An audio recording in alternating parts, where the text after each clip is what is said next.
Hello friends. आज के इस क्लास में आप सभी के लिए जो है साइंस और जीके का टोटल फ्रेंड्स आप सभी को 40 क्वेश्चन पढ़ाने वाले हैं।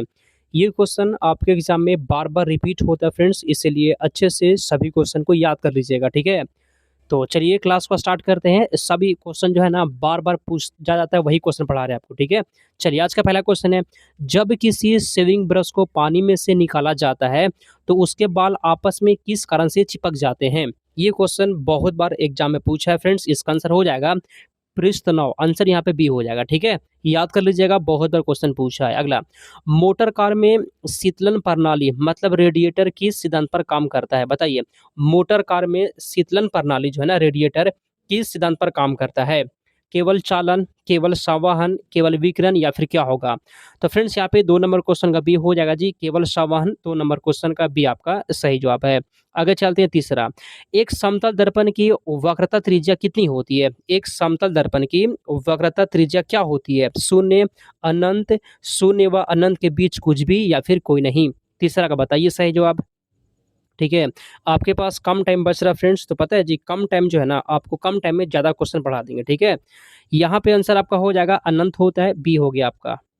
अगला क्वेश्चन, जब ध्वनि का एक अभिलक्षण तरत्व, इसको पिच कहते हैं, ध्वनि का एक लक्षण होता है तरत्व, जो निर्भर करता है इसके किस पर। क्वेश्चन बोला गया ना, तरत्व जो होता है किस पर निर्भर करता है। 4 नंबर क्वेश्चन में बताइए, तारत्व जो होता है फ्रेंड्स वह किस पर निर्भर करता है फ्रेंड्स। 4 नंबर क्वेश्चन का बी हो जाएगा आवृत्ति पर, ऑप्शन नंबर बी हो जाएगा आपका।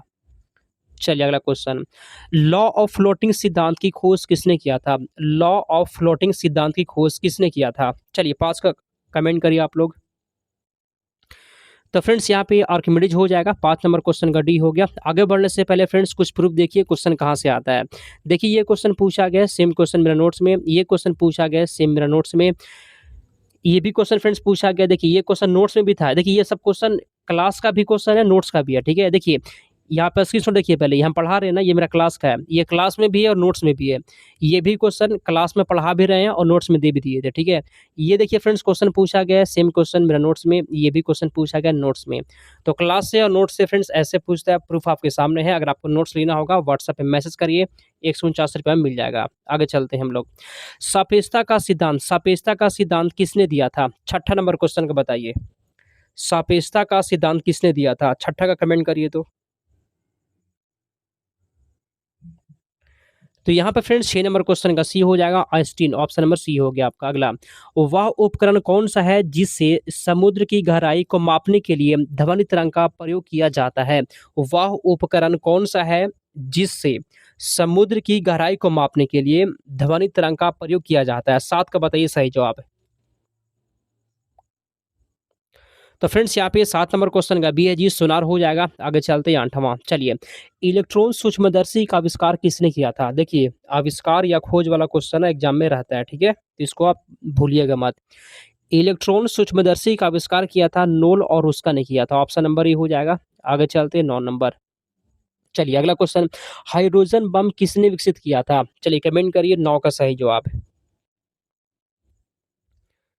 आंसर यहाँ पे हो जाएगा फ्रेंड्स एडवर्ड टेलर ने, ऑप्शन नंबर बी है। अगला, नोबेल पुरस्कार अल्फ्रेड नोबेल के नाम पर शुरू हुआ जिन्होंने खोज की थी। क्वेश्चन बोला गया ना कि अल्फ्रेड नोबेल ने किसकी खोज की थी, बताइए। नोबेल पुरस्कार जो होता है वो अल्फ्रेड नोबेल के नाम पर दिया जाता है, तो अल्फ्रेड नोबेल किसका खोज किए थे। यहाँ पे फ्रेंड्स 10 नंबर क्वेश्चन का हो जाएगा ऑप्शन नंबर डी, डायनामाइट की खोज किए थे। अगला क्वेश्चन, निम्नलिखित में से किसे हाइड्रोजनीकरण अभिक्रिया में उत्प्रेरक के रूप में प्रयोग किया जाता है। चलिए बताइए फ्रेंड्स आंसर यहाँ पे क्या होगा, ठीक है। पैलेडियम का होता है, ऑप्शन नंबर डी हो गया। अगला क्वेश्चन, पटाखे का विस्फोट, पटाखे का विस्फोट किसका एग्जाम्पल है, बताइए। वाष्पन का, दहन का, वर्षण का या फिर अपघटन का। पटाखे का विस्फोट जो होता है वह किसका एग्जाम्पल है। तो यहाँ पे 12 नंबर क्वेश्चन का हो जाएगा फ्रेंड्स, बताइए। दहन का फ्रेंड्स आंसर बी हो गया आपका। अगला, घातक जहर साइनाइड का रासायनिक नाम क्या होता है। देखिए एग्जाम में जो है ना रासायनिक नाम वाला क्वेश्चन भी एग्जाम में रहता है, ठीक है, तो आपको अच्छे से ध्यान रखना है। तो इसका आंसर यहाँ पे हो जाए फ्रेंड्स, इसका जो रासायनिक नाम होता है प्रूसिक एसिड होता है। क्या होता है, प्रूसिक एसिड होता है। अगला क्वेश्चन, मूर्खों का सोना कौन कहलाता है। मूर्खों का सोना कौन कहलाता है। चलिए बताइए फ्रेंड्स, ये सब बहुत ही टॉप क्वेश्चन है जी। आंसर यहाँ पे आपका 14 नंबर क्वेश्चन का सी हो जाएगा, आयरन सल्फाइड को। अगला क्वेश्चन, सबसे अधिक तन्य धातु कौन-सी होती है? सबसे अधिक तन्य धातु कौन-सी होती है? बताइए। गोल्ड, टंगस्टन, आयरन या फिर सिल्वर। तो ये फ्रेंड्स यहाँ पे 15 का ए है जी, गोल्ड होता है। क्या होता है? गोल्ड होता है। अगला क्वेश्चन, निम्नलिखित में से कौन-सा एक गैर सेल्यूलोसी रेशा का एग्जाम्पल है? जूट, रेयॉन, नायलॉन या फिर लिनन? कमेंट करिए तो। इसमें से कौन एक गैर सेल्यूलोसी रेशा का एग्जाम्पल है फ्रेंड्स? यहाँ पे 16 नंबर क्वेश्चन का हो जाएगा ऑप्शन नंबर सी, नायलॉन। अगला, उर्वरक के रूप में निम्न में से किसे प्रयोग नहीं किया जाता है? 17 का बताइए तो। उर्वरक के रूप में किसका प्रयोग नहीं किया जाता है? 17 का बताइए। उर्वरक के रूप में किसका प्रयोग नहीं होता फ्रेंड्स? अमोनियम सल्फाइड का नहीं होता है, 17 का बी हो जाएगा। आगे चलते हैं 18। निम्नलिखित में से कौन सा एक विषमांगी मिश्रण होता है? इसमें से विषमांगी मिश्रण कौन सा है? बताइए तो। हाइड्रोक्लोरिक अम्ल, सिरका, दूध या फिर सोडा वाटर? तो यहाँ पे 18 का सी है फ्रेंड्स। पता है जी, दूध जो होता है ना, ये विषमांगी होता है। अगला, कार्बन टेट्रा क्लोराइड को अन्य किस नाम से जाना जाता है? 19 का बताइए तो। कार्बन टेट्रा क्लोराइड को अन्य किस नाम से जाना जाता है? 19 का सी हो जाएगा, पायरीन। ऑप्शन नंबर सी हो जाएगा। ठीक है। अगला, बायोडीजल बनाने में किस वनस्पति का उपयोग होता है? बायोडीजल बनाने में किस वनस्पति का उपयोग होता है फ्रेंड्स? 20 नंबर क्वेश्चन का डी है जी, रतन जोत का उपयोग होता है। अगला, मानव के शरीर से नाइट्रोजनी अपशिष्ट को हटाने के लिए कौन सा अंग जिम्मेदार होता है? 21 का बताइए। ठीक है, नाइट्रोजनी अपशिष्ट को कौन हटाता है? बताइए तो। ठीक है फ्रेंड्स, और बता दें आप सभी को, अब जो है ना, आपको कम टाइम लेंगे और ज़्यादा क्वेश्चन पढ़ाएंगे। एग्जाम जो है, अब आप एकदम टाइम नहीं बचा है, तो ऐसे ही आपको पढ़ना है। ठीक है, चैनल को भी सब्सक्राइब करिएगा। यहाँ पे फ्रेंड्स गुर्दा हो जाएगा, बी। अगला, निम्नलिखित में से किसकी पहचान विडाल परीक्षण से की जाती है? Widal test. विडाल टेस्ट किसके लिए होता है? बताइए।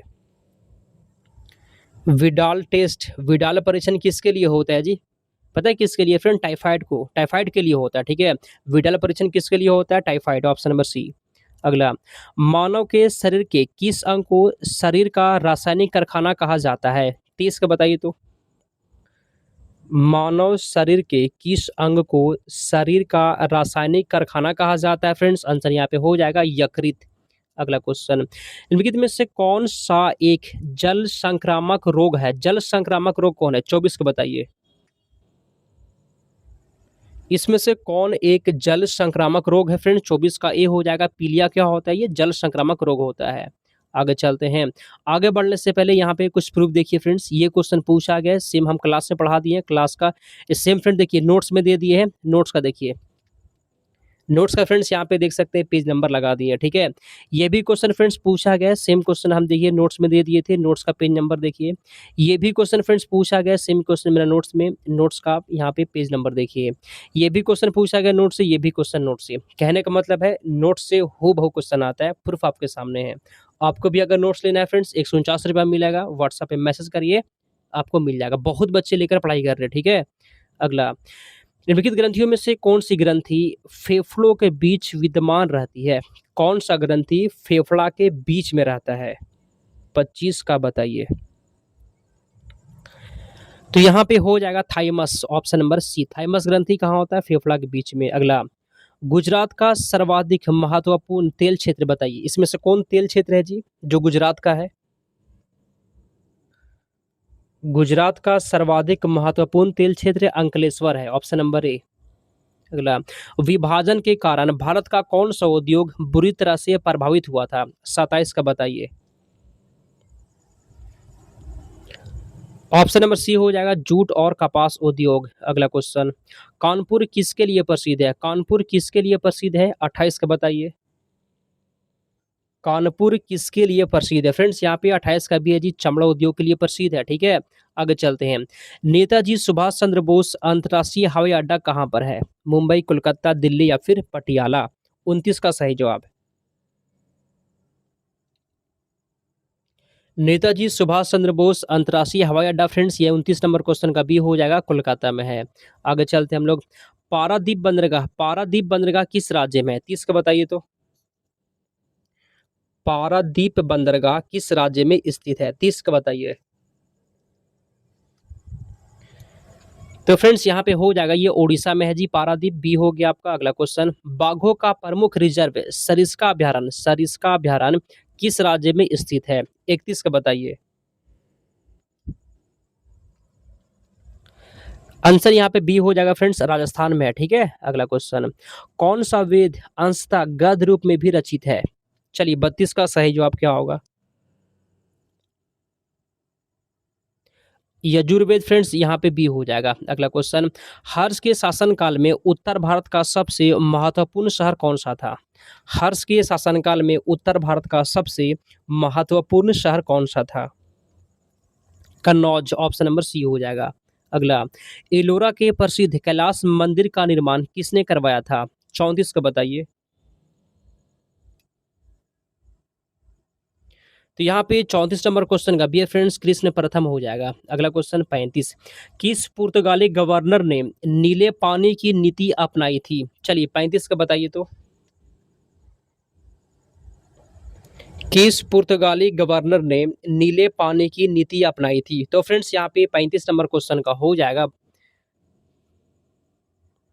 Francisco de Almeida, option number A हो जाएगा। अगला क्वेश्चन, भारत को आधुनिक ढंग का प्रथम मजदूर संघ कौन सा था? 36 का बताइए।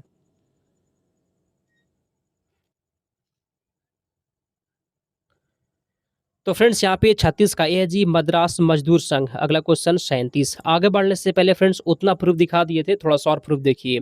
ये क्वेश्चन पूछा गया, सेम क्वेश्चन मेरा नोट्स में। ये क्वेश्चन पूछा गया, सेम मेरा नोट्स में। ये क्वेश्चन पूछा गया, सेम मेरा नोट्स में। नोट्स का पेज नंबर यहाँ पे लगा दिए, जो पिछले बार वाले होंगे आप देख सकते हैं। ये क्वेश्चन पूछा गया नोट्स में, ये क्वेश्चन पूछा गया नोट्स में। अगर आपको फ्रेंड्स नोट्स लेना है, व्हाट्सएप पे मैसेज करिए, 149 रुपया में नोट्स मिल जाएगा। छोड़िए मत, हूबहू क्वेश्चन आता है। अगला,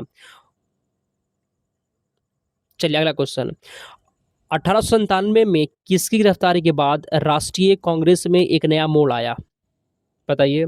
1897 में किसकी गिरफ्तारी के बाद कांग्रेस में एक नया मोड़ आया था? फ्रेंड्स आंसर हो जाएगा बाल गंगाधर तिलक। अगला, श्रीमती एनी बेसेंट कांग्रेस की अध्यक्ष कब निर्वाचित हुई थी? एनी बेसेंट जो है ना, कांग्रेस की अध्यक्ष कब बनी थी? अच्छा क्वेश्चन है, यही सब क्वेश्चन रहता है जी, आप लोग उल्टा सीधा मत पढ़िएगा। ठीक है, ऑप्शन नंबर यहाँ पे हो जाएगा 1917 में। एशियाई खेलों में स्वर्ण पदक जीतने वाली पहली भारतीय महिला कौन थी? 39 का बताइए। एशियाई खेलों में स्वर्ण पदक जीतने वाली पहली भारतीय महिला कौन थी? 39 का यहाँ पे सी हो जाएगा, कमलजीत सिंधु। अगला, 1950 के मूल रूप से संविधान में सर्वोच्च न्यायालय के मुख्य न्यायाधीश के अतिरिक्त कितने न्यायाधीश की व्यवस्था थी? 6, 7, 9 या फिर 12? तो यहाँ पे फ्रेंड 40 नंबर क्वेश्चन का बी है जी, 7 हो जाएगा। ठीक है, 40 क्वेश्चन था आज के क्लास में। क्लास कैसा लगा है और 40 में कितना सही कर दिए हैं आपको कमेंट करना है फ्रेंड्स, और चैनल को सब्सक्राइब जरूर करिएगा। ठीक है, आपके एडमिशन तक फ्रेंड्स यहाँ पे जो है ना वीडियो बताते, मतलब फ्रेंड्स आपको अपडेट देते रहेंगे। ठीक है, इस चैनल पे वीडियो आते रहेगा। आप लोग जो है ना टेलीग्राम से भी जुड़ जाइए, डिस्क्रिप्शन में लिंक दिया गया है।